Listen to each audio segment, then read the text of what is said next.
Rising costs of electricity and petrol will not only hurt consumers' pockets, but the agricultural industry has raised concerns over the high costs related to bringing us food. For small farmers in particular, these costs are devastating for their bottom line. Business reporter Kopano Gumbi files this report. Food supply was one of only a few sectors that was not disrupted by the COVID-19 pandemic.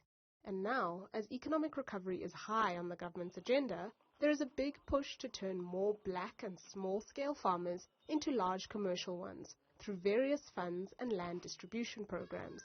For one such farm, the challenges facing it are significant. I'm one of the beneficiaries of those programs. That's why I landed this 200-hectare farm.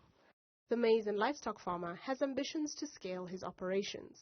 The size of the operation in terms of the revenue is still an emerging project. But in terms of the farm itself and the plans that we have, it's a commercial farm, because the bigger plan is to have a broiler facility on the farm.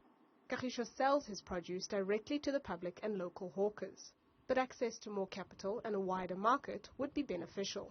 That is where businesses like Leafy Mall come in. Owner Colin Mbabanche has built a platform that connects hundreds of small farmers directly to customers. We identify up-and-coming farmers, usually small size to medium scale like Kagiso, and we bring them together into one platform and bring their products as one and take those products to various kind of customers. Leafy Mall has hundreds of small farmers on its platform. The broader market is a welcome and necessary part of Kagiso's business, as the rising costs of electricity and petrol mean he'd have to sell more in order to achieve his goals for growth. At the current moment, we are delivering the maize to the hawkers. That is a petrol cost.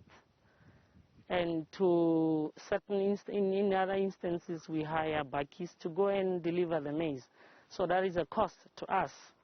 And with the economic situation, we cannot afford to transfer the cost to the consumers. We are literally running at a loss.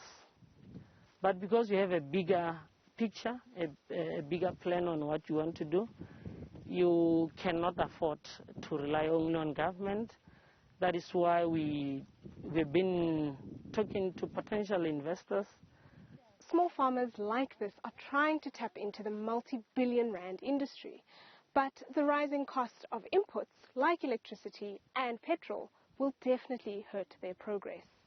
For Newsroom Africa on Channel 405, I am Kopano Gumbi in Pretoria.